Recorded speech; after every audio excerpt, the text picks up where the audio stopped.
Sometimes when you launch a web page, a sales page, or a landing page, you feel like you're getting crickets and it's not doing what you wanted to do and it's not performing to what you expected. I know it's happened to all of us. It happens to our clients. It's happened to us personally as well. It's something very normal, very familiar to have happen. And most entrepreneurs will face this at some point in time in their online business. Today, we're going to be talking about how to turn those challenges and those failed web launches, whether it's a single page or a whole website, into opportunities for growth and how we can make them better and more successful. Welcome to the E-commerce Made Easy podcast. I'm your host, Kiri Saunders. When we started this business, all I had was a couch, a laptop, and a 9-month-old. My main goal? To help others. Now, with over 20 years in the e-commerce building industry and even more than that in web development, I have seen a lot. I love breaking down the hard tech into easily understandable bits to help others be successful in their online business. Whether you're a seasoned e-commerce veteran or just starting out, you've come to the right place. So sit back, relax, and let's dive into the world of e-commerce together. Welcome back to the E-commerce Made Easy podcast. Today, we're talking about what happens when your website or your sales page or your landing page doesn't perform as you expected when you launch it. Whether your traffic is slower to it or your bounce rate is really high, which means basically somebody lands on the page and then immediately leaves and does nothing else, or your conversions aren't just quite what you wanted them to be. We're going to be talking about how to identify those and how to fix them as well. So let's first start off by talking about why they happen. Why do these setbacks happen when we're building something new for our website? And I want to normalize this for us. It's very normal to have happen. Don't feel like a failure. It's just part of the process where you need to launch something, check it, revise it, and then launch it again. So again, I want to make sure this is normal. I want this to be more normalized because we don't talk about our failures a lot of times when we're in business. So one of the reasons it can happen, the setback can happen, is you don't have clear goals. So if your website or your page doesn't have a clear purpose, it's hard to measure the success of that website or page and make improvements. So I want to make sure that you step back and look at it and say, have I created a clear goal for this? Again, whether it's a website or a specific page, like a landing page or a sales page, do you have a clear goal for this? This is something we go over in our converting website course. A lot is, and I stress, and people like have the light bulb moment of, oh, wow, I hadn't really thought about what the goals are of my website or this particular page. Many times with the sales page, we do have a goal, but sometimes it's not. It's a little bit vague still and unclear. So we want to make sure that goal is very clear. Sometimes we have mismatched expectations. Sometimes what you think your audience wants isn't actually what they need. So if you think this might be the case, then I want you to go back and start asking questions of your audience. Try to figure out exactly what it is that they need. And maybe you've built something they actually do need, but the words you're using don't resonate with them and don't match the words they would use for what they need too. So take a look at that with fresh new eyes and see if you can see whether there might be some mismatched expectations for this landing page or website. Another thing, and we talk about this a lot on the podcast, is just technical issues with your website. Is your website too slow? Do you have broken links? Does your website work well on mobile devices and tablets? We want to make sure that all these things are in line and clear and working well, because we don't want to create any sort of barrier or confusion or frustration with our website or landing page whenever we are putting our offer out there. So if you haven't already, we have quite a few podcast episodes on how to do this. And this is something we actually go through in our online course as well, the converting website. And then misaligned messaging. And we touched on this a little bit already, but if your content doesn't resonate with your audience, they're unlikely to engage or convert on your website. So we want to do some digging. What words does your audience actually use? Go look out in Facebook groups or Reddit threads sometimes are even helpful. What are your people searching for, talking about? What words do they use when they're speaking about their pain points or their problems and the things that they want to solve. And make sure you're using language just like that and very similar on your website. Of course, it needs to sound like you, but we also need to be using those familiar words to them so that there isn't a familiarity breakdown in the words they're reading versus the ones that are in their head too.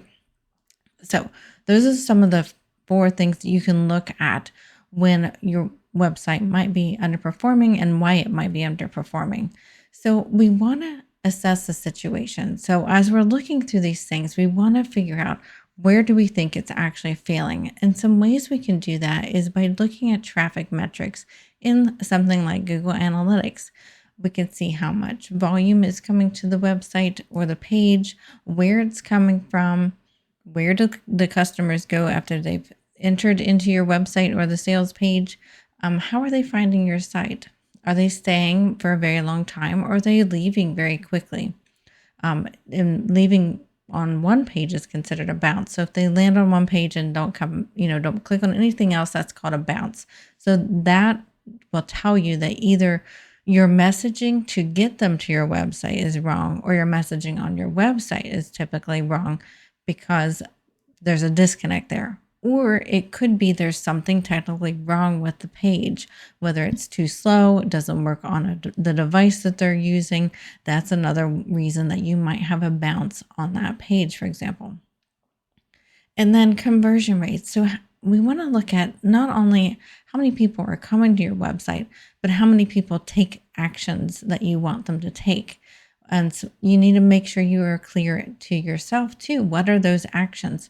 And make sure you've listed them out so you can measure them. So let's say if 100 people come to your website, but only 10 make the action that you want, whether it's buying something, signing up for your newsletter, then that's an important metric to measure. And so you'll know you'll have a better performance if that ratio is better the next time around. So even if maybe next time around you get 200 visitors, you're going to want to get more than 20 visitors doing that action to see an improvement.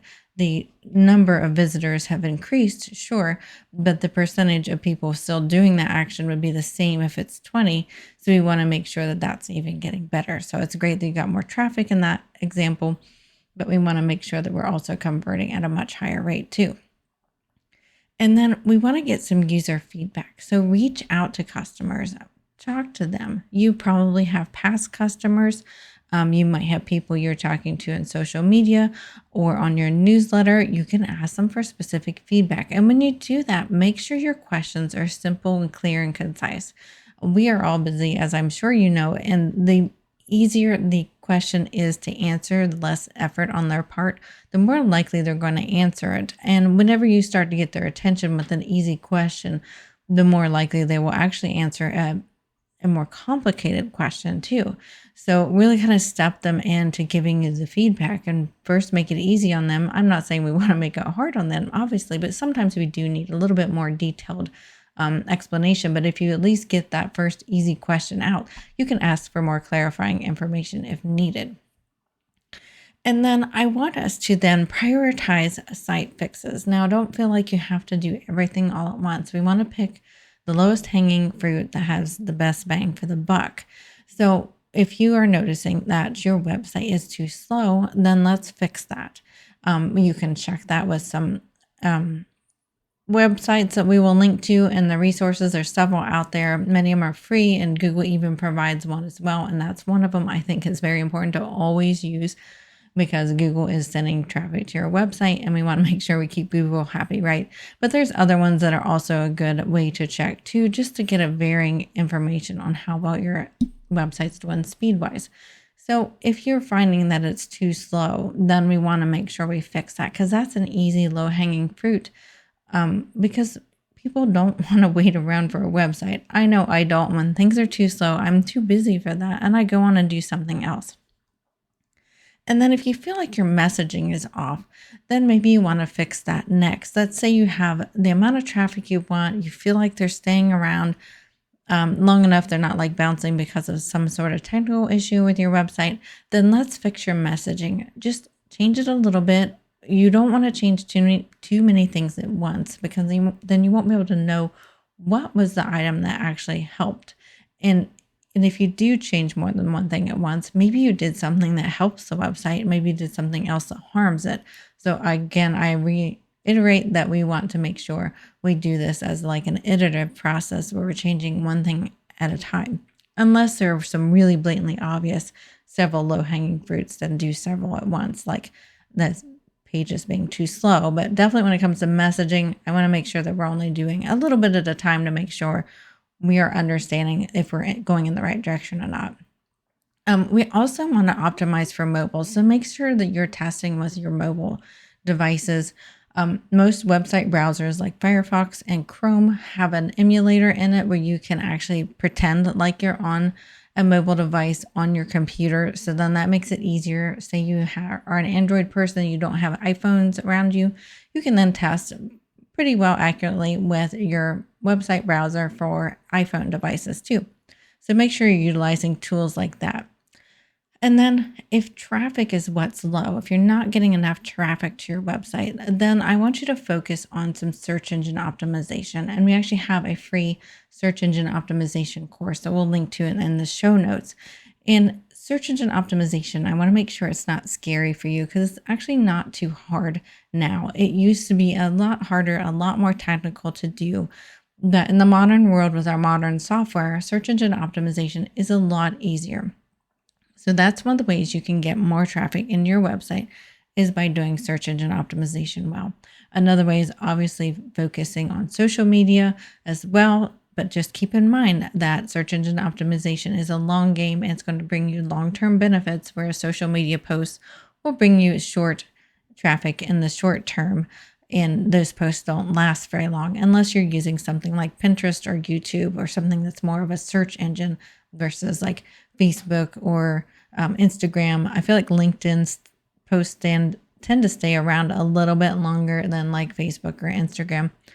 So make sure that you're putting your time and effort into something that's going to be long lasting as well too. So I just want to caution not to feel like you need to be posting on social all the time, because that's more of a short-term fix than a long-term fix too. And then when you're doing this, I want to make sure that we are testing it as you change things. And so make sure you're testing, like I said, one thing at a time if possible, unless there's absolutely a few things that you must do. Say your mobile doesn't work well and your website's slow. I definitely fix those two things right away.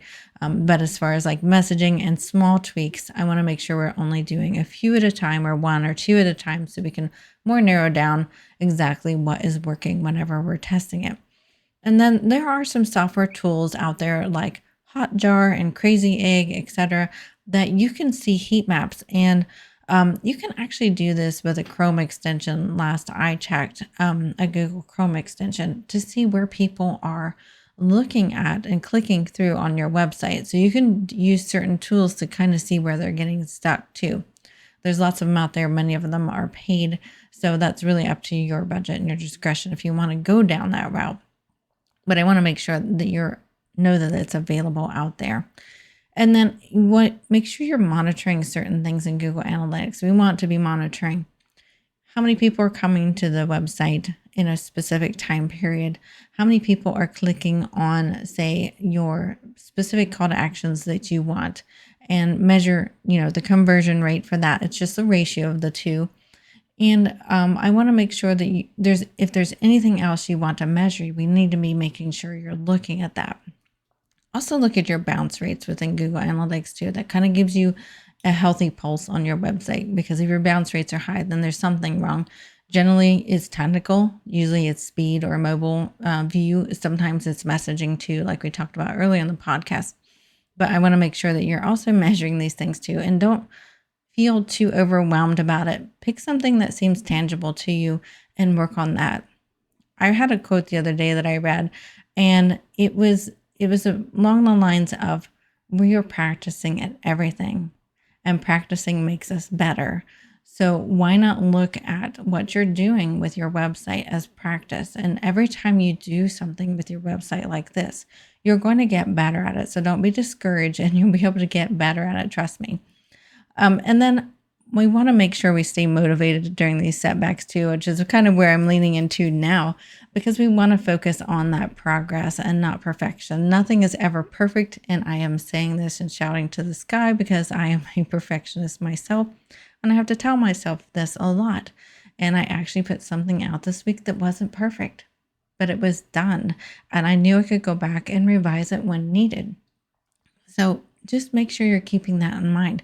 Focus on progress, not perfection. And you can always learn from others. We have lots of blogs on our website too, as well as this podcast. And look at other competitors too. What are they doing? What do you think they're doing well? Don't feel like you have to copycat them because you want to be you and be unique as well. But we can learn about how these others are doing. And it might give us some really good ideas. It may even give us a really good new idea that we can do ourselves. And then also, if you feel overwhelmed, seek help when needed. We're always here to help you out at BCS Engineering. We're always here to help you out, or talk to a mentor or a coach or get in a mastermind. It's great to not be alone in the online business and entrepreneurship.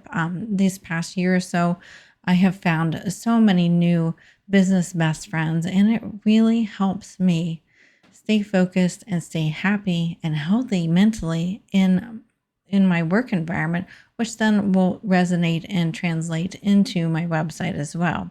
So want to make sure that you have a support group that can help you out as well. And if you get into any technical stickiness, you're always welcome to contact us or a trusted tech provider as well. All right, so that's all we have for this week's episode of the E-commerce Made Easy podcast. I hope that was super helpful to you, and I'd love to see some improvements that you made to your website. You're always welcome to email us at podcast@bcsengineering.com with your before and afters or any case studies or anything that you're super proud of, and we would love to feature you on the podcast. And please be sure to rate us wherever you're listening if you haven't already, and share this with a business friend if you feel like it would help them. We would be so grateful for that. And we will see you next week.